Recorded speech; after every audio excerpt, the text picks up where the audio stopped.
해준 대로 저는 박준범 선교사입니다.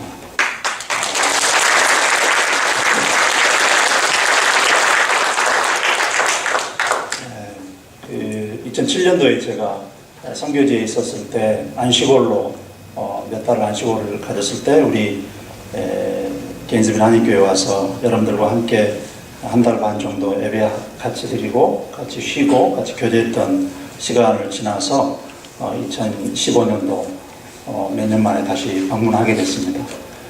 지금은 제 선교지가 중동 예멘에서 있었던 선교사였는데 2012년도에 이제 제가 소속되어 있는 선교단체인 인터서브에서 인터서브 코리아의 국제 한국 본부 대표 사역을 요청을 받아서 저희들이 한국에서 2012년도부터 지금 섬기고 있습니다. 파송 선교사님들이 한 200명 정도 되는데요.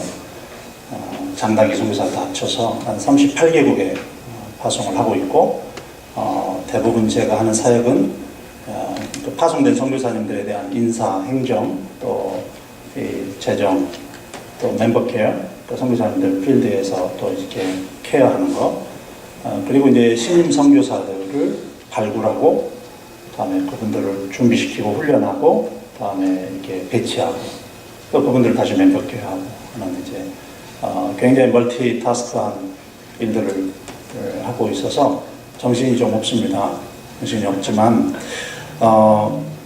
제가 기쁘게 이제 이 게인스빌을 방문하게 된 것은 좀 여러분들 오랜만에 좀 뵙기도 하고요. 제가 개인적으로 제 아들이 이번에 졸업하기 때문에 졸업식을 좀 참석하고 싶어서 원차에 또 이렇게 선미사 목사님 초청으로 오늘 올 수 있게 되었습니다. 오늘 저에게 두 번의 시간이 주어져 있습니다. 오전과 오후에. 이제 제가 두 번의 시간 어떻게 여러분들하고 말씀을 좀 또 선교에 대해서 나눌까 생각을 했었는데 이렇게 나누는 게 좋을 것 같습니다. 첫째는 선교사니까 복음에 대해서 조금 나눴으면 좋겠고요. 그래서 오늘 오전의 시간은 복음에 관한 설교를 좀 같이 나누고 싶습니다. 그 오후에는 아무래도 뭐 선교사니까 선교에 대한 그런 내용을 좀 나누고 싶은데 오늘 제목 보시다시피 복음에 대한 건데요. 하나님의 생명, 하나님의 영원한 생명, 그 영생과 나에 대해서 The Eternal Life of God and Myself, 이게 이제 오늘 오리지널 제목이 되겠습니다. 그리고 오후에 이제 제가 좀 나누고 싶은 것은 The Mission of God and Me, 이제 이렇게 제목으로 여러분들하고 함께 나누고 싶습니다. 오늘 제 설교는 가급적 여러분들이 필기를 하시되 내용을 필기하기보다는 그냥 성경 구절, 제가 제시한 성경 구절을 메모를 해서 집에 가셔서 그것을 다시 한번 복습하면서 그 본문을 좀 보시면서 다시 리스터디를 하시면 굉장히 좋겠다는 생각을 합니다. 부탁을 드리고 싶습니다. 그 선교사이기 때문에 저희들은 본능적으로 선교사들은 성경을 연구하고 본문을 읽을 때마다 어떤 것이 성경 진리와 우리의 신앙의 실체로서 가장 중요한 부분이냐를 의식적으로 연구하면서 군더더기를 털어버리고 가장 시급하게 혹은 가장 중요하게 가장 포기할 수 없는 내용들을 한 가지만 잡고 가라라고 하는 심령으로 저희들은 성경을 보는 습관이 있습니다. 이게 일반 목회자들은 성경을 그냥 이렇게 쫙 펴가지고 창세기부터 세우라 내오라 하고 1장부터 2장 50장까지 해서 50주를 걸릴 수도 있고 요한계시록까지 가자면 수년간을 설교의 리소스로 잡을 수 있지만 선교사들은 언제 어디서 몇 번 나누고 벼락이 떨어질지 모르고 내가 그 현장을 잊지 못하고 나가야 될지도 모르기 때문에 딱 한 주제만을 가지고 성경 본문을 나누고 그 사람에게 주의 복음에 대해서 나누라고 하는 이 시급성이 항상 선교사들에게 있습니다. 그렇기 때문에 다 털어버리고 오늘 꼭 드려야 될 말씀, 제가 오늘 한번 딱 방문하고 여러분들한테 꼭 전해주고 싶은 말씀입니다.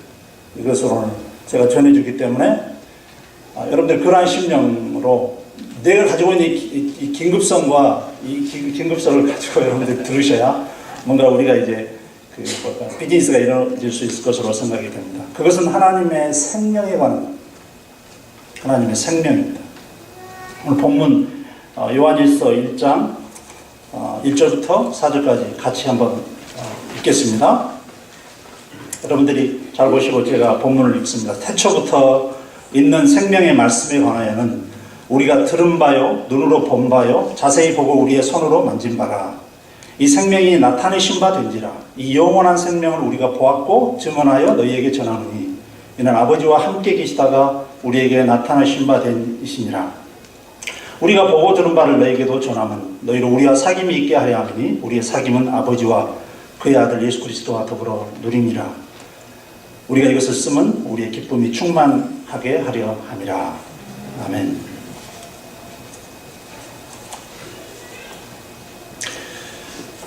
이 요한복음의 저자 혹은 요한일서 2서 요한계시록의 저자인 이 요한사도의 이 요한일서의 이 본문의 말씀은 아주 쉬운 내용이 아닙니다.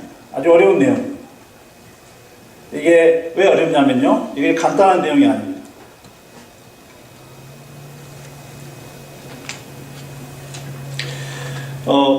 지금 태초부터 있는 생명의 말씀에 관하여는 우리가 들은 바다라고 했는데 이 태초가 어디냐 라고 하는 데서부터 우리가 좀 규명을 해서 들어가 봅시다. 이 태초가 어디입니까? 예? 태초가 언제죠? 창세기 1장 1절 그 태초입니까? 예? 요한복음의 태초, 그 태초가 어디죠? 예. 그렇죠. 우리가 지금 요한일서가 아주 뒤에서 아주 숨어 있는 데서 지금 뽑아서 이야기하는 게 아니라 1장 1절의 간판을 열면서 태초부터 있는 생명의 말씀에 관하여 우리가 들은 바고 눈으로 본 바다라고 하니 이 태초는 창세기 1장 1절 천지창조의 태초가 아닙니다. 천지창조의 태초가 아니고 어디의 태초죠? 어디의 태초입니까? 성경에는 두 가지 형태의 태초의 표현이 나와 있습니다. At the beginning of the world.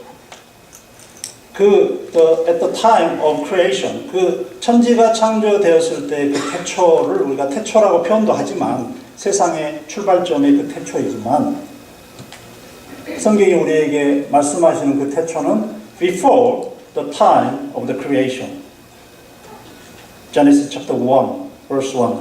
그래서 창세기 1장 1절 이 세상이 태초에 천지를 창조하시라는 그 천지 창조의 그 태초에 이미 이전에 있었던 그 태초, 그 시간이라고 우리가 이야기해야 될까요? 아니면 공간이라고 이야기해야 될까요? 그 상태, 그때 그것을 우리는 조금 어려운 표현으로 이 선제적 태초 이렇게 그 태초에 이전에 있었던 그 선제적 태초 이렇게 우리가 표현을 해봅시다. 우리 기독교의 복음의 진리가 굉장히 무식하다는 말은 좀 과한 표현이지만 굉장히 단순하게 이렇게 평면적으로만 전개되면 어떻게 우리가 이제 이야기가 되냐면요, 이런 이야기입니다.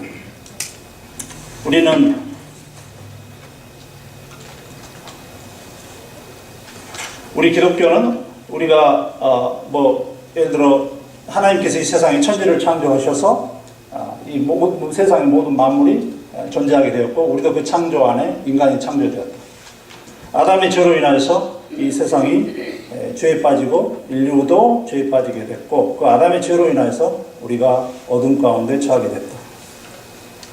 하나님께서 우리를 지극히 사랑하셔서 그의 아들을 보내시기로 작정하셔서 그분이 유대 베들레헴에 나셔서 오셔서 성육신하셔서 우리의 구세주가 되셨고 십자가의 죽음을 죽으심으로 말미암아 우리의 죄를 대신 짊어지시고 그가 3일 만에 부활하셔서 우리의 구속의 주가 되셨다. 주 예수를 믿으라. 그러면 너희가 영생을 얻으리라. 우리가 예수님을 우리의 구세주로 믿으면 우리가 예수를 믿고 be saved.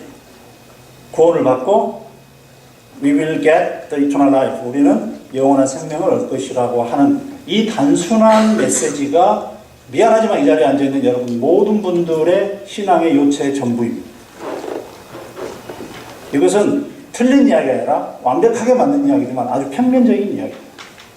그런데 성경이 증거하고 있는 하나님의 생명에 관한 진리는 이 세상이 창조했던 창세기 1장부터 출발하지 않고 이 before the creation, 그 세상이 창조되기 전에 그 하나님과 그 예수 그리스도와 그 생명과 그 영원한 생명에 대해서 증거하고 간증하고 있는 게 문제입니다. 여러분들이 영생을 아십니까? 하나님의 생명을 아십니까? 그 생명이 뭐죠? 방금 내가 말했던 대로 예수 믿게 되면 우리가 죄로 인하여서 심판받지 않고 우리가 생명을 얻고, 그 예수 그리스도를 통해서 생명을 얻고 우리가 하나님 나라에 들어간다라고 하는 그 영생의 개념을 가지고 알고 계시는 것이지, 이 영원한 생명이 언제 어디서부터 왔으며 지금 무엇인지의 그 실체를 실은 여러분들이 모르고 계실 가능성이 아주 많습니다. 태초부터 있는 생명의 말씀, 그렇습니다. 이 세상에 혹은 하나님에 관하여서 두 가지의 것이 영원히 존재하고 항상 있는 그 항상성을 가지고 있고 영원성을 가지고 있는 게 두 개입니다. 그 하나는 뭐냐면요, 하나님의 생명, 영원한 생명. 이것은 영원부터 있었고 영원히 갈 거고 영원히 존재하는 항상성을 가지고 있습니다. 그렇죠? 우리가 성경 지식에 알고 있는 한 하나님의 생명, 이 영원한 생명은 영원에서부터 있었고 영원에서부터 왔고 영원히 존재하는 하나님의 생명입니다. 그러니까 우리가 딱 잘라가지고 아담 시대부터 우리 세상에게 존재하는, 주어지는 이 아젠다로서의 생명이 아니라 그 생명은 영원에서부터 있었고 영원에서부터 왔고 영원에게까지 있을 그 생명에 관하여서 하나님이 말씀하고 계시다는 거죠. 고작 아담으로부터 출발한 창세기 1장 1절의 생명이 그 과정 가운데 편입된 것이지, 그것이 우리의 인식과 우리의 머리와 우리의 신앙의 결과로서 얻게 될 우리의 영원한 생명의 그 어떤 부분이 아니라는 것입니다. 두 번째, 영원히 있으면서 항상 있을 것은, 즉 이 만물에 속하지 않느냐는 것은 다른 하나님의 말씀입니다. 하나님의 말씀, 영원한 말씀이었습니다. 그래서 시편 138편에 주의 말씀을 만물 위에 두셨나이다. 만물 위라는 것은 이 세상에 두지 아니하고 세상 위, 만물 위에 두셨다라고 하는 이 항상성과 영원성에 있는 그 말씀으로 이 말씀을 정체를 그렇게 규명하고, 그 말씀은 로고스이고 그 말씀이 창조를 했다고 히브리서 1장 1절 2절에서 말하고 있습니다. 이사야서 40장 8절 푸른 마르고 꽃은 시드나, 푸른 마르고 꽃은 시드나, 무상성, 그러니까 이게 영원히 있는 존재가 아니라 사라지는 것인데, 푸른 이 세상에 있는 존재는 마르고 시들지만 하나님의 말씀은 영원히 서리라, 영원히 있으리라 라고 하는 이 항상성의 존재로서 하나님의 말씀을 이야기하고 있습니다. 그래서 이제 우리가 인트로에서 이야기하기를 항상 있으면서 영원히 존재하고 항상 변하지 않는 이 영원한 것은 두 가지인데, 그것은 하나님의 말씀과 하나님의 생명입니다. 그래서 이게 여러분들이 신앙생활을 할 때 정말로 내가 이 하나님의 생명 안에 있는가, 정말로 내가 하나님의 말씀을 가지고 있는가, 이것은 절구한 문제이지, 이게 큐티를 하냐 못하냐, 말씀으로 뭐 먹어라, 마셔라, 못 먹겠다, 다 먹었다, 딱딱하다, 부드럽다라고 하는 말씀이 아니라 여러분들 알아서 하시라고. 이건 우리 존재와 관계되는 것이고, 우리가 기독교 신앙의 가장 근본, 펀더멘탈에다가 우리 뭔가 플러그 인을 해야 된다고 하면, 이 세상의 꽃과 시드는 나무와 인간과 이 세상의 조건이나 이 세상에 두지 아니하고 영원히 있으면서 앞으로 영원히 있게 될 하나님의 말씀과 하나님의 영원한 그 생명에 내가 플러그 인 되어 있어요.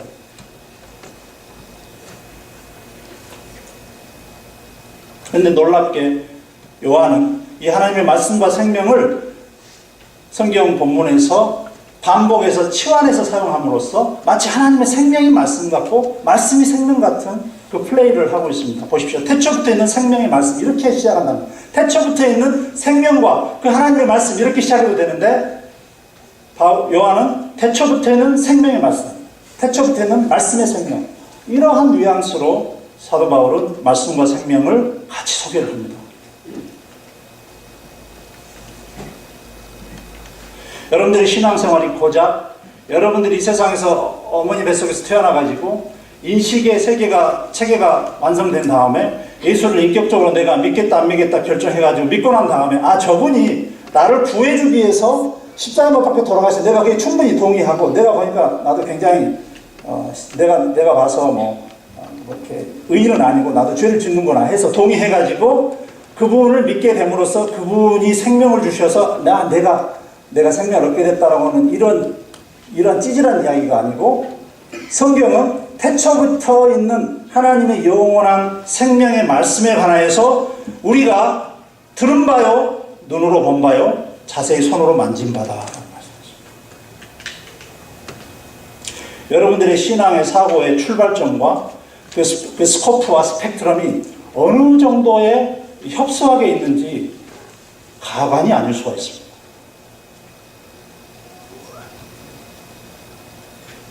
정말 여러분 하나님의 생명이 여러분들 손에 잡히십니까?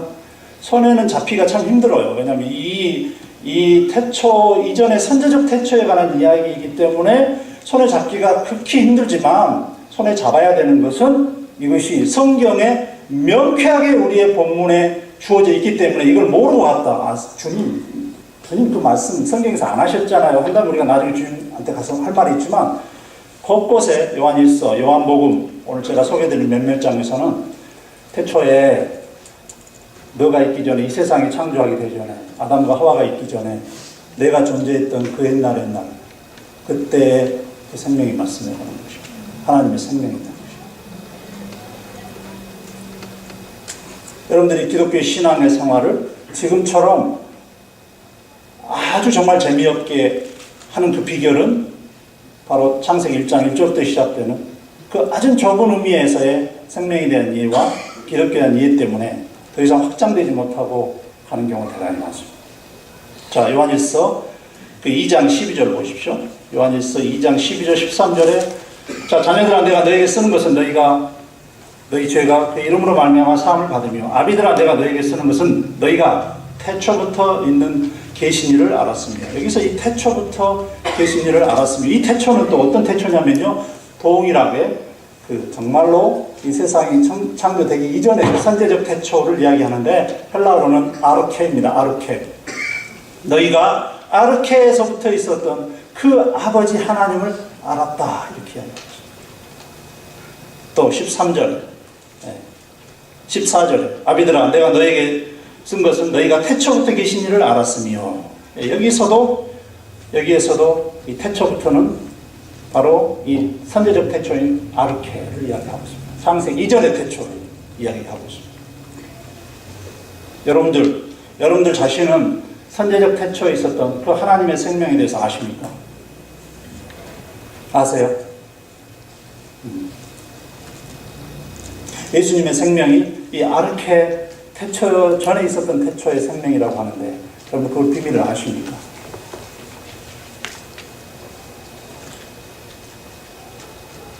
요한복음 3장 13절을 한번 보겠습니다. 요한복음 3장 13절.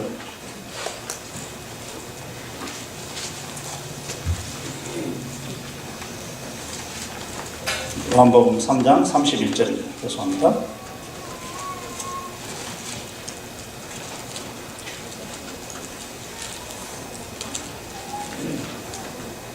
위로부터 오시는 이는 만물 위에 계시고 땅에서 난 이는 땅에 속하여 땅에 속한 것을 말하느니라. 하늘로부터 오시는 이는 만물 위에 계시나니 그가 친히 보고 들은 것을 증거하되 그의 증언을 받을 자가 없도다. 그의 증언을 받는 자는 하나님이 참되다는 것을 인쳤느니라. 그 예수 그리스도에 대한 소개이죠. 여기서 위로부터 오시는 이 이렇게 되어 있습니다. 위로부터 오시는 이는 만물 위에 계시고. 자, 성경은 이 세상의 모든 그 어떤 존재적 인식을 두 가지로 하고 있습니다. 그것은 뭐냐면요. 첫째, 위 혹은 하늘 위라고 표현되는 그것과 다음에 땅 아래로 표현되는 그것을 이야기를 하고 있습니다. 예수 그리스도가 어디서 오셨다고요? 위로부터 오신 분, 만물 위에 계신 그분, 만물 위로부터 오신 분이라고 하고 있습니다. 하나님으로부터 오신 분. 다른 본문에서는. 그래서 예수 그리스도는 어떤 존재이시냐면, 이게 그 공중에서 내려오셨다는 이야기가 아니죠. 이게 스카이로부터, 하늘로부터, 창공으로부터 오셨다는 이야기가 어디서 오셨다는 이야기죠? 예수 그리스도의 근본과 본질에 대해서 이야기하는데, 어디서부터 오셨다는 이야기입니까? 예. 그 본래 본질과 근원되는 그것으로부터 그것을 우리가 상태라고 이야기할 수도 있고 그 때라고도 이야기할 수 있지만 예수 그리스도가 하나님의 그 근본과 본질로부터 오셨습니다. 그것을 성경에서는 위로부터 오셨다. 만물 위에 계신 분이시다. 위로부터 났다. 이렇게 표현하고 있습니다. 예수 그리스도가 그분이십니다. 그것은 마치 그 태초에 이 아르케에 계셨던 성부, 성자, 성령이 계셨던 그것으로부터 오신 것처럼 이야기한 것은 뭐냐면 32절에 그 예수가 친히 보고 들은 것을 증언한다라고 하는 것은 언제 보고 들은 것을 증언한다는 이야기입니까? 예수님이 지금 보고 들었다라고 하는 것은 언제부터 보고 들었던 거죠? 창세기 1장 1절부터 시작된 이 만물의 시간과 창조의 이 세상이 있기 존재할 때부터 보고 들었던 것을 이야기하는 건 아니죠? 언제부터죠? 예, 그 선제적 태초 때. 그 예수 아들이 아버지와 성부와 성령께서 함께 선제적 아르케 상태로부터 존재했던 그때 보고 듣고 하나님 아버지와 함께 사귀었고 나누었던 그때부터 보고 들었던 것을 우리에게 오셔서 성육신 하셔서 보고 증거하신다고 했고요. 그것을 인치신다고 했습니다. 이해되십니까? 그래서 요한일서, 오늘 이 본문의 요한일서, 자, 그 생명이 나타나신 바 된지라 하는 것은 이 아르케에 있었던 이 하나님 예수 그리스도가 그 보고 들은 것, 그 아들과 성령과 성부께서 함께 계셨던 그 상태에서 성육신으로 이 세상에 나타나셔서 마리아의 아들로, 요셉의 아들로 나타나셔서 성육신 하셨다 이 말씀입니다. 이 영원한 생명은 우리가 보았고 증언하여 너희에게 전한다. 예수님께서 그 아르케에 있었던 그 생명을 영원한 생명이라고 이야기하고 있습니다. 이분은, 예수는 아버지와 함께 계시다가 우리에게 나타나신 바 된 이시다. 아버지와 함께 언제 있으셨다는 겁니까? 에덴 동산에서요? 에덴 동산에서 아니죠? 언제죠? 에덴에 이미 창세기 이전에 성부, 성자, 성령께서 그 태초에 아르케부터 계셨던 그 아들이 아버지와 함께 계시고 함께 계시다가, 이 함께 계시다는 이야기는 뭐죠? 존재로서 함께 영원히 서로 친밀하게 완전한 성부, 성자, 성령으로 그 존재적으로 하나님이시면서 완전한 교제를 나누셨던 그 아버지, 완전한 사랑 안에 있었던 그 아들,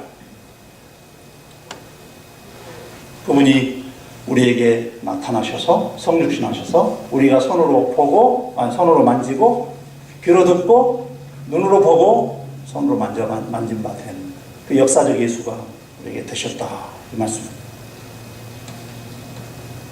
이것이 여러분들이 믿는 예수여야 합니다. 이것이 여러분들이 고백하는 예수의 생명이고 예수에 관한 이야기여야 됩니다. 다시 말합니다. 여러분들이 창세기부터 출발한 이 세상에 하나님이 천지를 지으셨어, 나도 지으셨어, 내가 죄에 빠져서 예수님이 나 위해서 십자가에 못 박혀 돌아가셔서 내가 예수 믿게 되면 내가 구원받게 되라고 하는 이 정말로 단순하게 디스플레이된 이 값싼 기독교의 이 값싸다고 하는 것은 너무나 너무 이 파편적으로 너무 절편이 되어 있기 때문에 이것을 여러분들이 아무리 클릭된다 해도 제가 보기에는 하나님의 영원한 그 생명의 진리의 말씀 안으로 들어가는데 대단히 불편하게 여러분들이 못 들어가게 되실 것 같습니다. 이게 진리의 핵심인데 여러분들이 이 태초부터 있었던 하나님의 이 생명에 관한 이 정체를 맛보지 못하고 그 하나님의 존재 방식과 어떻게 그분이 성육신되어 있고 그 생명이 어떻게 우리한테 전달되었는지 또 그 생명이 어떻게 내 안에서 리얼라이징 하고 있는지를 실제로 경험하지 않으면 여러분들의 구원이 어디 있는지 저도 잘 모르겠습니다.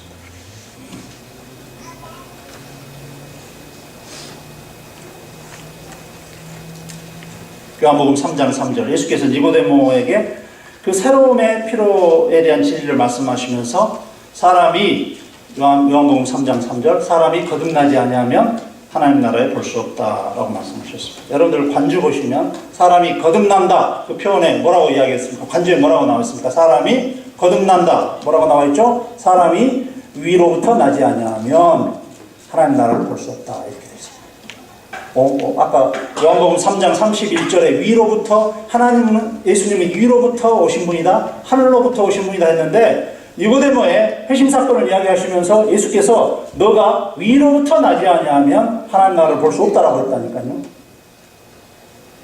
똑같은 위입니다. 그래서 여기서 거듭난다라고 하는 이 말씀은 아노텐이라고 하는 이 헬라어인데 바로 사람이 위로부터 나야 된다라고 하는 말씀입니다. 그래서 예수 그리스도가 위로부터 오셨는데 우리의 거듭남도 위로부터 거듭나야 된다라고 하는 이 같은 의미의 성격을 이 개인 한 사람의 성도의 회심과 연결해주고 있습니다. 그래서 이 부분에 대한 진리는 굉장히 중요한 겁니다. 제가 왜 하나님의 생명에 대해서 여러분들의 구원과 직결적으로 고민을 해야 되냐면 여러분들의 거듭남이 실제로부터 위로부터 나오셨는지 아니면 정말로 땅의 차원으로 거듭남을 이야기하는지를 점검을 해야 되기 때문입니다.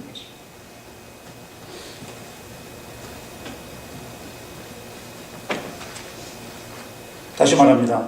여러분들 위로부터 나셨습니까? 그 위는 하늘로부터 떨어졌다는 이야기가 아니라 그 하나님의 근본과 본질인 그 아르케, 이 태초적 존재와 방식 안에서 있었던 그것으로부터 여러분들이 나오셔야 됩니다. 거듭나셔야 됩니다. 이건 어떤 방식으로서의 거듭남이 아닙니다. 내가 과거에 나는 술도 먹고 나는 예수 안 믿었을 때 담배도 피고 술도 먹고 세속적인 가치로 살았다. 그래서 내가 이제 예수 믿게 되고 새로운 이 퍼스펙티브와 세계관을 가지게 됐다라고 하는 의미하고는 전혀 다릅니다. 그보다 더 본질적입니다. 여러분들의 완전한 존재가 예수 그리스도가 존재했던 그 방식의 존재 안에 들어가셔서 거듭나게 되는 체험을 하셔야 되는 것이죠. 그것이 위로부터 나는 것이죠. 그러니까 여러분들이 리뉴얼 된다라고 하는 의미보다도 정말로 그 예수님이 비거튼 됐잖아요. 예수님이 하늘로부터 나셨잖아요. 와 같은 완전히 여러분들이 트랜스포메이션이 되셔야 됩니다. before, after의 문제가 아니라 정말로 the origin, from the origin에 관한 이야기. 근데 그 오리진은 하나님의 그 태초적 그 아르케의 사랑과 그 하나님의 생명과 잇대어서 여러분들이 나셔야 됩니다. 아멘? 아멘. 그러셨어요, 여러분들? 네. 제가 기독교의 이 진리와 메시지를 제가 주일학교도 다녔으니까 얼마나 수십 년 동안 이러한 그 녹음기, 축음기 돌려가는 이 소리를 제가 얼마큼 들었겠어요? 여러분들보다 더 들었겠죠? 근데 계속 들어도 뭔가 더 있는데 아닌 것을 계속 이야기하고 듣는 것과 같은 느낌. 한 번도 이 부분에 대해서 어떤 목사님도 내 거듭남에 대해서 위로부터 나야 되는데 그 위로부터 나는 것이 무엇인지를 풀어주지 못하는 이 절급함이 있었어요. 최근에 이 계시가 저한테 열렸습니다. 여러분이 진실로 위로부터 난다라고 하는 이 본문을 보셨냐고. 그러니까 내가 하나님과 관계를 맺는다. 이것보다도 더 심오한 차원입니다. 자, 요한복음 8장 23절. 제가 이렇게 몇 절을 명확하게 이야기하는 것은 나중에 복습하시라고 이야기하는 겁니다. 요한복음 8장 23절. 같이 한번 읽어보겠습니다. 요한복음 8장 23절. 시작. 예수께서 이르시되 너희는 아래에서 났고 나는 위에서 났으며 너희는 이 세상에 속하였고 나는 이 세상에 속하지 아니하였느니라. 이런 말씀들 보니까 지금 요한복음 1장부터 요한복음 3장, 요한복음 4장, 8장 이때 보통 우리가 요한복음을 아주 달달달 읽은 것 같지만 이런 본문들이 우리한테 뭔가 비범한 이야기를 지금 하고 계십니다. 기독교는 엄밀하게 말해서 이원론적인 구분을 갖고 있는데 그것은 이 세상에서부터 난 육신과 이 세상으로부터 나지 않은 예수 그리스도와 하나님의 존재에 대해서 이야기를 하고 계시는 거죠. 예수님 말합니다. 나는 이 세상에 속하지 아니하였고 이 세상으로부터 나지 아니하였다. 나는 위에서 났다.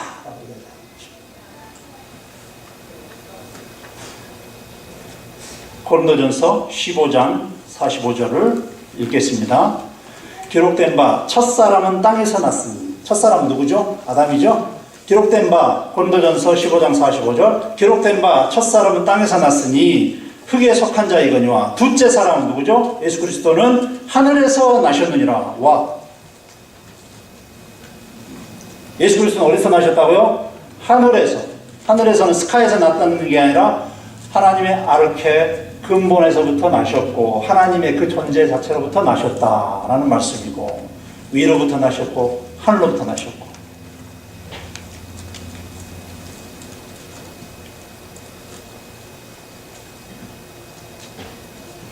예수님이 이런 분이십니다.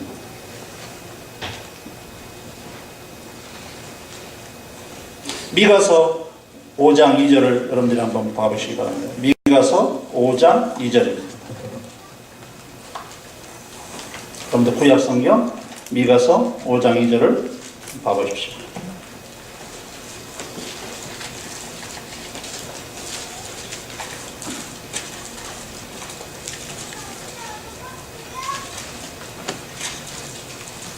미가서 5장 2절. 베들레헴 에브라비아야, 너는 유대 족속 중에서 작을지라도 이스라엘을 다스릴 자가 내게로 나올 것이라. 그의 근본은 상고의 영원에 있느니라. 누구에 관한 말씀이죠? 예언이죠? 예, 베들레헴에서 태어날 예수 그리스도에 대한, 메시아에 대한 예언 아니겠습니까? 그 예수님이 이스라엘에 나오는데 그의 근본은 뭐라고요? 상고의, 태초에 아르케에 있었던, 그 영혼에 있었던 존재라고 하는 것을 성경이 예언하고 있습니다. 예수님에 대해서 예언하고 있습니다. 이처럼 뭔가 우리의 이 신앙의 체계 안에서 우리가 늘상 반복적으로 창세기 1장 1절부터 시작했던 우리의 그 구원에 대한 이야기와 우리의 라이프 스토리가 얼마만큼 어찌 보면 모순되어 있고, 우리가 결코 한 번도 성경 안에서 이 계시들이 열려져 있는데도 불구하고 그 문으로 한번 그 선대적 태초 안으로 정말 아르케 있는 쪽으로 들어가 보지 못했는데 성경은 수두룩하게 그 본문에 대해서 이야기하면서 우리가 위로부터 나야 된다고 하는 이 말씀들을 하고 계시는지, 이 불편한 진실들을 여러분들 어떻게 하시겠습니까? 여러분들이 정말로 그 생명을 가지고 계십니까? 그 생명이 어디서부터 와 있죠? 예수님이 이 세상에서 가지고 오셨던 생명은 예수님이 이미 가지고 가셨기 때문에 그 예수님이 가지고 있던 생명을 가지고 우리가 이야기하는, 그 피지컬 라이프를 이야기하는 거 아니지 않습니까? 그 생명이 어디 있냐고요? 그 생명은 하나님의 아르케로부터 시작합니다. 이 세상이 천지가 창조되기 전에 두 가지의 큰 사건이 있었습니다. 그 사건을 제가 오늘 한번 소개해드리도록 하겠습니다.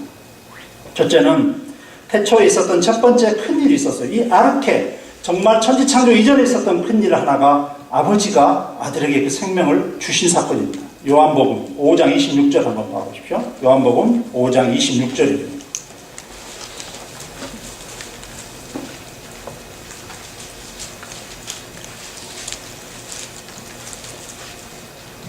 아버지께서 자기 속에 생명이 있음 같이 아들에게도 생명을 주어 그 속에 있게 하셨고 하셨습니다. 이 말씀은 언제 이루어진 사건입니까? 그렇죠. 우리가 상식적으로 생각해봐도 이것은 아담 창조 이후에, 천지 창조 이후에 하나님 아버지가 예수님 이 세상에 태어나게 하시면서 아버지의 생명을 주셨다는 이야기가 아니고, 이것은 이 아르케 태초에 있었던 그때 아버지와 아들과 성령 안에서 아버지께서 자기 속에 이 영생이 있음 같이 아들에게 이 영생을, 생명을 그 속에 있게 하셨다라고 하는 이야기입니다. 그래서 이 세상 천지가 창조되기 이전에 놀라운 사건이 하나 일어났는데, 그 사건은 아버지가 그 아들에게 생명을 주셨다는 겁니다. 근데 이 본문은 이제 우리가 그러면 예수 그리스도가 그 전에 하나님 어떤 생명이 없는 무기체였느냐, 혹은 생명이 없는 어떤 생명이 결핍된 존재냐, 그렇지는 않습니다. 이 표현은 왜냐하면 선대적 창조 있었던 성부, 성자, 성령, 완전한 하나님으로서 존재했던 완전한 하나님이시기 때문에 아버지가 아들에게 생명을 주셨다고 하는 이 표현은 특별한 의미의 표현입니다. 아버지께서 그 영원한 생명의 그 주체이시고 그 생명을 아들에게까지 같이 나누시면서 존재해 계셨고, 그 아들이 그 아버지의 생명을 받은 것과 같이 아들이 아버지 안에 있었다는 겁니다. 그래서 요한복음 1장에 보면 아들이 그 아버지 안에 있으면서 그 품에 있었다라고 표현하지 않습니까? 그분이 독생하신 자라 이야기하고 있습니다. 그래서 요한은 예수 그리스도가 이 선대적 태초에 있었던 그 방식으로는 아버지의 품 안에 있는 존재로, 그리고 그것이 독생하신 자, 아버지로부터 나신 자로, 아버지로부터 이렇게 비거튼된 자로 그렇게 표현하시면서 그때 아버지의 생명이 아들에게 준 바 되었다, 이렇게 표현하고 있어요. 그래서 이 창세전에 태초에 있었던 이 큰 사건은 우리에게 이 천지창조 이전에 태초인 이 아르케 영혼부터 이 아버지의 생명을 아들에게 주셨고, 그 생명을 아들 안에 있게 하셨고, 그 아들이 우리에게 나타나셔서 그 생명이 우리에게 드러나셨다라고 하는 게 요한이 아까 요한 1장 1절에서 말해주는 방식으로 지금 전개를 해가고 있는 것입니다. 아들은 아버지께로부터 나셨고 독생하셨습니다. 영원한 생명이 아버지의 생명이었는데 그 아들에게 주신 것 아셨죠? 그래서 여러분들이 예수를 믿는다고 하는 것은 이 아르케부터 있었던 그 영원한 아버지의 생명이 우리에게 왔다라고 하는 의미가 되는 겁니다. 아들은 아버지의 생명을 갖게 되었고 성부, 성자, 성령의 이 삼위 안에서 존재하셨습니다. 태초에 있는 그 생명의 말씀, 즉 예수 그리스도이신 생명이 우리에게 나타나신 바 되셔서 영원한 생명을 우리에게 드러내셨다고 요한은 이야기해주고 있는 거죠. 둘째로 이 천재적 태초 때 어떤 사건이 있었냐면요, 아들에게 주신 그 생명을 창세 전에 태초에 우리에게 주시기로 작정하셨다라고 이야기했습니다. 우리에게 그 생명을 주시기로 작정하셨다라고 이야기했는데, 이게 디도서 1장 2절에 이렇게 나와 있습니다. 디도서 1장 1절부터 3절을 제가 한번 읽어드리겠습니다. 하나님의 종이요 예수 그리스도의 사도인 나 바울이 사도된 것은 하나님이 택하신 자들의 믿음과 경건함에 속한 진리의 지식과 영생의 소망을 위함이라. 이 영생은 거짓이 없으신 하나님이 영원 전부터 약속하신 것인데 자기 때 자기의 말씀을 전도로 나타내셨다, 이렇게 말씀하십니다. 즉 이 하나님이 가지고 계신 이 영생의 소망, 이터널 라이프, 이 영원한 생명이 하나님이 영원 전부터 우리에게 약속을 해주신 것이다, 이렇게 이야기하십니다. 그래서 여러분들에게 그 생명이 왔고, 여러분들이 예수를 믿게 될 때 그 생명이 여러분들의 생명이 되는 것입니다.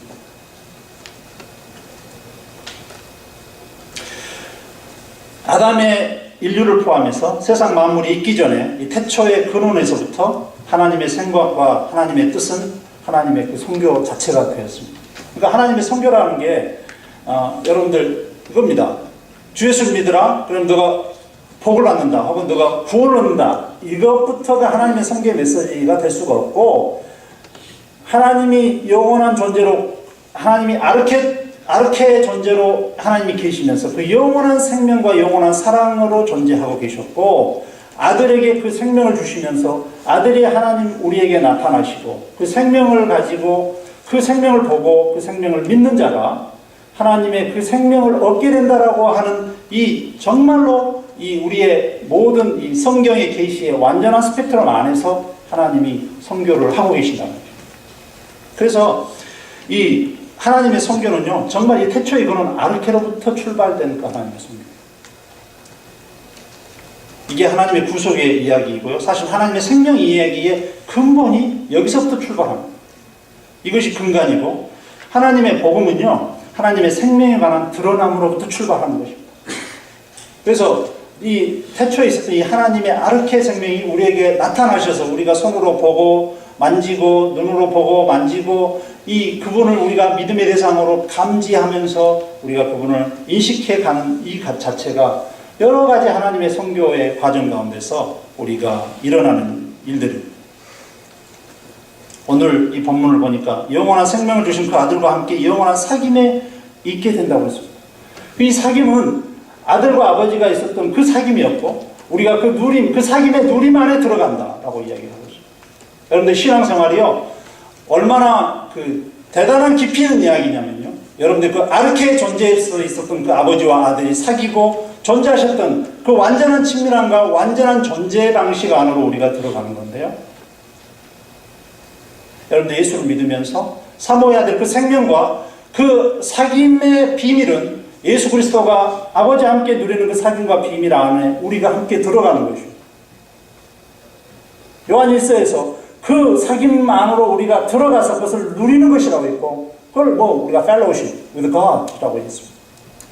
펠로십과 하나님과의 사귐은 단순히 여러분들이 하나님 말씀 열고 아침에 뭐 큐티하면서 하나님이 내게 something, he with me, 그분이 나를 뭐 이렇게 방문하시고 내가 그분에 대해서 뭔가 좀 감지하고 스피리추얼 센스가 있고 하면서 내가 something warming by the spirituality, 내가 뭐 하나님의 뭔가 성령께서 뭐가 나한테 있는 것 같고 peaceful하고 하면서 뭐 내 기분이 조금 좀 charged, 뭔가 이렇게 차지된 느낌의 그것이 누림이고 사귐이냐고요? 오마리. 예, 그렇지 않습니다. 그것은 정말로 파편에 불과합니다. 우리가 하나님과 사귐과 누림 안에 들어간다는 것은 아버지와 아들이 결코 절단될 수 없고 분리될 수 없는 그 존재의 연합함이죠. 그렇죠? 아들과 아들을 어떻게 우리가 아버지와 아들을 그렇게 잘라낼 수 있습니까? 완전하게 지금 이 시간도 1초 1각도 아버지와 아들은 분리될 수 없는 하나의 존재로 존재하시면서 함께하고 계시죠? 그 존재와 같은 존재 안으로 우리가 들어가는 것입니다. 그 누림과 사귐입니다. 그래서 우리는 성부, 성자, 성령 이 삼위의 하나님의 그 바디 안에는 들어갈 수 없지만 삼위일체적 그 교통하심 안에 우리가 함께 참여합니다.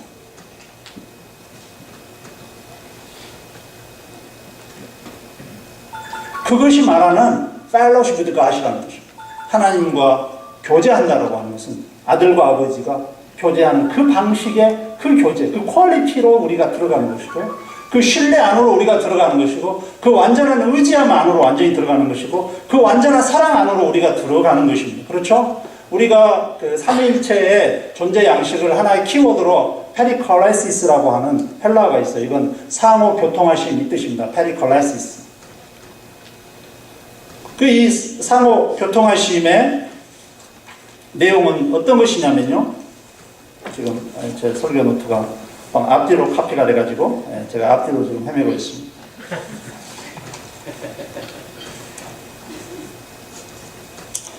삼위일체 안에 내재적인 연합과 그 역동성이 이 페리컬레시스에, 이것은 8세기에 미상인 저자에 의해서 밝혀낸 그 삼위일체에 대한 진리입니다. 상호 교통의 공동체는 삼위일체 전체로 스며들어 있어 친밀하고 영원한 사랑으로서 삼위일체 안에 다른 위격에 의해 한 위격 속으로 상호의 침투에 들어가는 것으로 정의되어집니다. 그래서 그 penetration, 서로 간에 침투하는, 성부, 성자, 성령이 서로 간에 침투해서 인격 안으로 완전히 연합해 들어가는 것을 이야기하는데요. 이 상호 교통 안에서 삼위의 하나님 세 위격은 신적인 생명의 역동적인 순환 속에서 세 위격 스스로에 의해 스스로 연합을 형성한다. 하나님의 신적인 사랑을 통해 성부, 성자, 성령은 서로를 위해 친밀하게 관계하시고 서로 안에서 존재하시고, 이 성부, 성자, 성령 각각은 다른 위격들의 영원한 임재 안에 존재하십니다. 더 나아가 이 상호 교통의 교제 안에서 유일하고 절대적인 정체성을 만드는 사랑의 관계 안에 있다. 그래서 성부는 성자와 성령이 없이 결코 존재할 수 없습니다. 그렇죠? 네. 성자와 성령이 없는 성부 하나님은 존재할 수 없습니다. 성부가 없는 성자 존재할 수 없습니다. 마찬가지입니다. 성령 또한 마찬가지입니다. 그래서 철저하게 이 삼위 하나님이 하나 되시면서 완전히 서로 교통하시고 침투에 들어가시면서 사랑과 완전한 연합 안에서 서로 어쩐다고요? 의지하고, 의지라는 표현은 신학자에 따라서 interdependent 하다라고 하는 표현을 꺼려하는 신학자도 있고 그냥 과감히 쓰는 신학자도 있습니다만, 저도 여러분들하고 그냥 서로 성부, 성자, 성령이 서로 interdependent하고 서로 투명하게 완전히 서로를 소통하고 intertransparent하고 interloving each other, 이 서로 삼위가 서로 간에 완전하게 사랑하시고 intersacrificing himself, 그러니까 서로 아버지가 자신을 희생해서 아들을 사랑하시고 아들이 자신을 희생해서 아버지를 복종으로 사랑해버리는, 그래서 아버지께서 아들을 주실 수가 있었어요. 아들을 주신 것은 아버지의 희생이었습니다. 아들이 자신을 십자가에 못 박히도록 순종했던 것은 자기를 희생해서 아버지에게 완전한 복종의 사랑을 주신 겁니다. 그래서 이 성부, 성자, 성령은 완전한 그 사랑의, 그러니까 셀피시한 사랑이 아니라 완전히 자기를 sacrifice 해버리는, 희생해서 주어버리는 그 사랑으로 성부, 성자, 성령이 끊임없이 영원부터 영원까지 사랑하시고 서로 의존하시고 서로 교통하시고 서로 즐거워하시고 하는 이 아름다운 이 삼위일체, 그 존재가 어디서부터 있었다고요? 아르케, 태초에서부터 있었고, 그 존재 양식이 뭐였다고? Eternal life, 영원한 생명이었고 영원한 사랑이었습니다. 그것이 우리에게 짝깍 창세기 1장 1절에 시계가 하나 놓이면서 시간과 공간이 창조하고, 그것이 우리가 창조되어 있는 그 시공간으로 들어와서 예수님의 몸을 입으시고 하나님의 생명이 우리에게 오신 거예요. 주 예수를 믿으라 그리하면 너희가 영생을 얻으리라고 하는 말씀이 그 예수 그리스도를 믿기 때문에 영생을 얻는 거고, 내가 길이요 진리요 생명이니 나로 말미암지 않고는 이 생명을 얻을 수 없다라고 하는 것은 그 아들이 그 아버지의 생명을 가지고 있는 그 담대한 분이기 때문에 우리가 예수 믿게 되면 the eternal life, 영원한 생명이 우리의 생명이 되는 겁니다. 우리가 그 교제 안으로 들어가게 되는 것입니다. 따라서 해보십시오. 하나님의 선교 대상은 나다. 그렇죠. 여러분들 아까 저 강 건너 생명줄 던지라 이런 이야기 했지만, 천만의 말씀, 여러분들이 복음 안에서 하나님의 영생과 생명을 모르면 누구부터 건져야 돼요? 여러분부터 건져야 돼요. 선교의 대상 항상 나옵니다. 선교사들이 선교제 가지고 먼저 깨닫는, 하나님이 나를 선교하기 위해서 선교제 보내셨구나, 이걸 우리가 고백하거든요. 보니까 가장 선교가 안 되고 복음을 모르고 하나님의 영원한 생명과 복음에 대한 진리를 나가서 보니까 알게 되는 거야. 내가 믿었던 게 헛개비였구나. 정말 교리적이었고 교단적이었고 굉장히 매뉴얼적이었고 굉장히 텍스트적이었다. 내 안에 정말 생명이었구나. 예수가 누구인가? 예수가 요한복음 1장, 요한복음 3장, 요한복음 3장 16절, 주 예수, 하나님이 세상을 이처럼 사랑하사 독생자를 주셨으니 그 녹음이 돌아가는 그 정도의 인식을 가지고 다른 사람 믿게 해야지 하고 선교지에 왔구나 하는 것들을 많이 느끼게 됩니다. 마찬가지로 여러분들이 교회 생활을 어떤 분은 5년도 하실 수 있고 어떤 분은 10년, 30년 이렇게 해 가십니다. 근데 여러분들 안에서 정말로 새로운 계시가 계속 열려가지 않으시면 여러분들은 죽어 있는 것입니다. 여러분들 복음의 내용을 다 아신다고요? 천만의 말씀입니다. 복음의 내용은 우리에게 영원히 열려진 창문입니다. 닫혀진 공간이 아니라 하나님의 지시와 계시와 지식은 바울이 뭐라고 이야기했습니까? 깊도다. 그분의 계시와 지식에 심오하고 부요하며 하고, 바울은 이 요한복음 로마서 11장에서 자신의 이 어서덕시를 어떻게 마무리를 하냐면요, 하나님의 지혜와 지식의 부요함에 자신이 완전히 굴복하고 그 깊고 부요함에 자신이 완전히 그냥 창문을 열고 요한복음 로마서 12장입니다. 그러니까 여러분들 신앙의 여러분 과정 가운데서요, 성장의 이슈도 있고 그러면 우리가 어떻게 신앙을 이렇게 실제로 실천해야 되느냐, 무엇을 순종해야 되느냐, 이런 이제 뭐랄까 구체적인 필요들이나 이런 부분들이 있어요? 있을 겁니다. 근데 그보다도 더 근본적인 것은 저는 이겁니다. 먼저 성도들이요, 항상 정말로 오늘의 니고데모가 내가 되는 것입니다. 내일 또 내가 니고데모와 같은 사람이 되는 겁니다. 선생이요, 내가 어떻게 해야 구원을 얻으리까? 라고 하는 이 질문을 항상 everyday 가지고 오셔야 돼요. 그렇지 않으면 여러분들은 필경, 바리새인과 서기관의 위치에 있을 가능성도 항상 있는 거죠. 진리를 여러분들이 다 아신다고 생각하는 순간부터 그 진리가 여러분들을 죽입니다. 진리는요, 완전하게 하나님의 나라에 이를 때까지 우리가 계속 붙잡으면서 이해해 가야 될 그 폭과 깊이와 넓이를 가지고 있기 때문에 우리가 다다랐다고 하면서 이해할 수 없습니다. 하나님 예수 그리스도의 십자가의 성격과 그 의미에 대해서 마찬가지입니다. 오늘 제가 간략하게 그냥 하나님의 생명에 대한 이야기만 조금 여러분들한테 아젠다로 그냥 던졌습니다. 여러분, 생명이 뭐라고요? 예수 믿고 be saved 해서 뭔가 우리가 이터널 라이프로 앞으로 죽지 않고 영원한 생명이 된다고 하는데 그것이 아닙니다. 이 미래형의 생명이 아니라 언제부터 있었다고요? 영원부터 존재해서 그래서 주님은 그 영원한 생명으로부터 왔는데 주님을 자기를 어떻게 소개할 수밖에 없죠? 그래서 영원부터 왔기 때문에 내가 어디서 왔다 혹은 나는 누구다라고 하는 것을 just I am 그냥 나는 나다. I am who I am 이라고 이야기할 수밖에 없는 겁니다. 내가 누구냐? I am who I am. 왜요? From eternal로 to eternal로 가시기 때문에 그렇게 이야기하는 거예요. 자기에 대해서 뭐라고 이야기를 잘 못해요. 하나님께서. 왜 그러죠?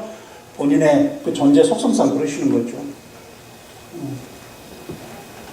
주님 마지막 때도 그냥 I am who I am이죠. 그래서 이 영혼부터 그러니까 출발한 영혼이란 말 이상하지만 그 영혼부터 마지막 우리가 그 가게 될 그 영혼은 이렇게 뭐라고 온통으로 딱 이렇게 우리가 종이를 딱 하자면 이것과 이것이 딱 하나로 연결되어 있다고.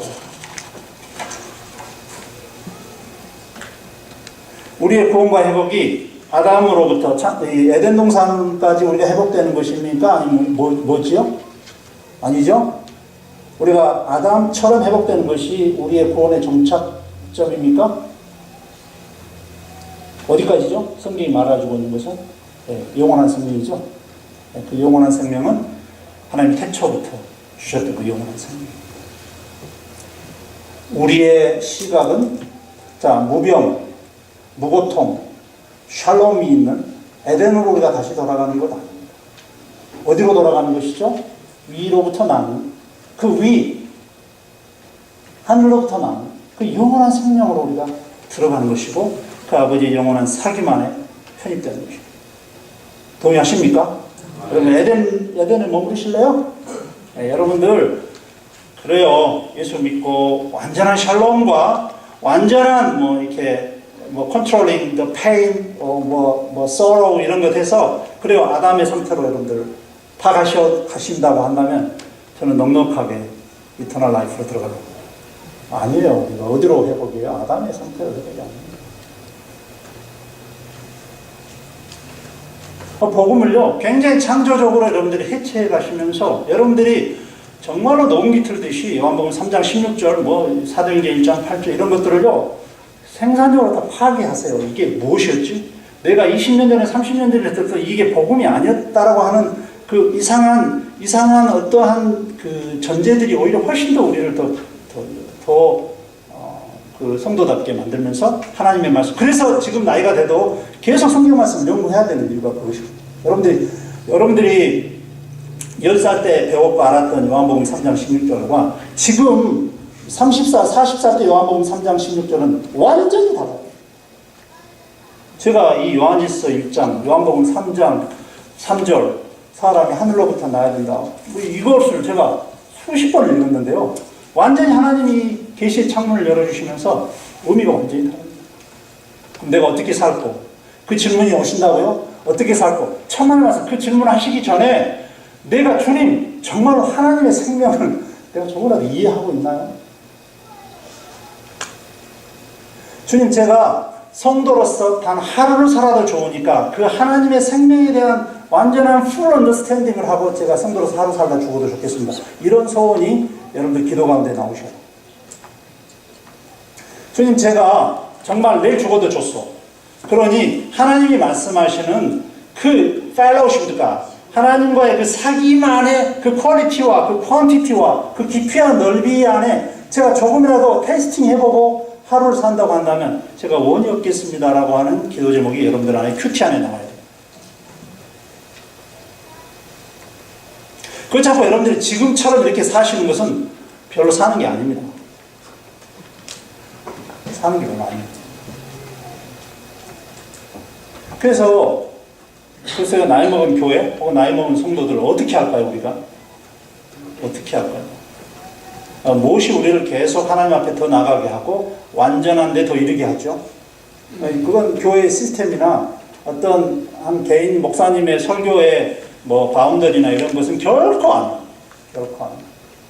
성령이 하시는 일이고 여러분들이 기도 안에서 여러분들 말씀 안에서 여러분들 해가 나가는 작업입니다. 영원한 서 있는 하나님의 그 말씀이 우리 일을 계속 그렇게 해 나가시는 거죠.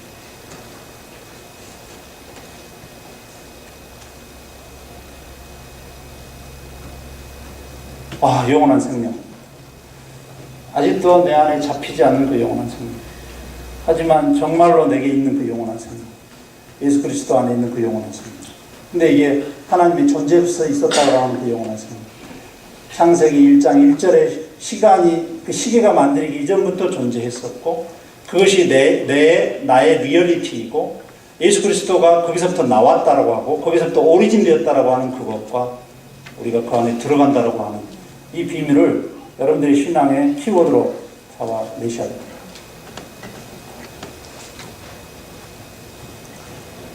그래서 어떤 투두, 자, 우리가 신앙의 성장을 위해서 또 뭐 이렇게 뭔가를 하기 위해서 큐티하고 적용 잘하고 하는 그 차원이 아니라 완전히 조금 다른 의미의 적용이 있을 것 같아요.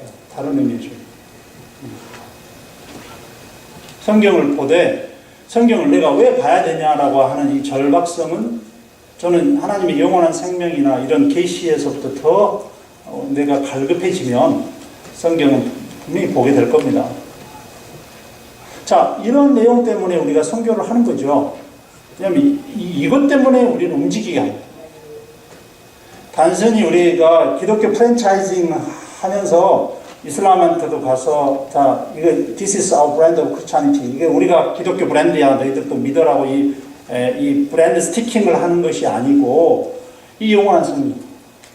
내가 하루를 살더라도, 엎어져 죽더라도, 이 생명 안에서 있다라고 한다면 나는 완전하게 하나님 안에 거하게 되는 이 완전한 샬롬이기 때문에 그 어려운 땅, 혹은 우리가 돌파하기 어려운 땅에 가서도 선교하는 거 아니겠습니까? 교회의 선교의 메시지, 이 지상 교회의 선교의 메시지는 뭡니까? 너희들이 예수 믿어라. 그러면 너희들이 구원받는다. 이것보다도 훨씬 더 차원이 더 깊어야 됩니다. 우리는 다 땅에 있는 존재다. 너희들도 위로부터 나야 된다. 그 위에는 하나님의 영원한 생명이 있는 것이고 우리가 그쪽 그 생명 안에 들어가는 것이다. 이 생명은 성부, 성자, 성령께서 있었던 계시고 존재하고 앞으로 영원히 존재하는 것이다. 그래서 성경에 새로운 그 아들이 있는 자에게는 생명이 있고 아들이 없는 자에게는 생명이 없느니라. 요한일서 4장인가 5장인가 이런 표현들이요. 지금은 이게 그냥 꼭 예수 믿어야 돼. 꼭 어떤 사람들이 내가 기독교인이 돼야 된다라고 이 당위성을 서포트해 주는 게 아니라 그냥 저의 그 모든 것에 대한 존재적인 것을 아주 간략하게 정리해 준 게 아들이 있는 자에게는 생명이 있고 아들이 없는 자에게는 생명이 없다라는 거. 어디까지 연결되죠? 저 아르케, 그 태초부터 있었던 그 아버지, 아들. 그 아들이 있는 자는 생명이 있게 되는 것입니다. 창조적인 파괴를 하십시오. 여러분들 신앙생활 오래 하신 분들요 성경을 늘 다시 보십시오. 다시 봐서 아직 여러분들한테 열리지 않는 성경의 진리의 계시문이 너무나 많습니다. 제가 오늘 짧게 하나님의 생명에 대해서만 이야기했습니다. 아주 많습니다. 하나님의 생명. 여러분들 요즘 어떻게 이야기하는지 아십니까? 하나님이 선교이다라고까지 이야기합니다. God is mission. 하나님이 선교대. God is mission itself가 아니라 하나님이 선교 그 자체이다가 아니라 과거에는 우리가 the mission is belong to God. 선교는 하나님께 속해 있다. 또 하나님 선교의 주인은 하나님이시다. 선교는 하나님이 하시다. 이렇게 우리가 갖지 않습니까? 더 깊어져서요. 하나님이 선교 그 자체이다라고 God is mission itself 했는데 요즘 itself도 띄어버립니다. 왜 띄죠? 하나님 선교 그 자체이다라고 할 때는 선교와 하나님을 별개의 두 주체로 보고 그냥 이퀄라이즈 하는 것인데 하나님이 선교이다라는 말은 뭐예요? 하나님이 사랑이다라고 하는 명제 앞에 하나님이 선교다라고 하는 것까지 가버립니다. 하나님이 사랑이신 게 큰 명제죠. 그렇죠? 진리죠? 그러면 사랑이 하나님이십니까? 그건 아니죠. 왜 그래야 되죠? 왜냐하면 그 사랑이라고 하는 가장 큰 포괄적인 그 형용사에 개념 명사에 하나님이 피트하게 되려면 이퀄라이즈 되려면 그 사랑은 철저하게 하나님으로부터 온 사랑이어야 되죠. 하나님의 사랑이야 그 사랑이 하나님이 맞습니다. 그렇죠? 네. 하나님이 사랑은 맞는데 사랑이 하나님이 아닐 때도 있거든요. 여러 가지의 왜곡된 사랑이 아닌 것들이 사랑처럼 우리 이 땅에는 너무나 많이 있거든요. 그것처럼 하나님이 성교이시다는 게 맞고 성교가 하나님이 아니다고 한다면 수많은 것들이 이 기독교의 소위 성교고 전도고 기독교의 진리라고 하는 것들이 수많은 것들이 하나님의 그 본질과 근본하고 다시 더 들어가야 돼요. 여러분들 축복합니다. 하나님이 사랑이십니다. 네. 근데 그 사랑은 철저하게 from God, 하나님 of God, the love of God, love from God, love by God. 이게 다 그 사랑이 하나님 사랑이죠. 하나님이죠.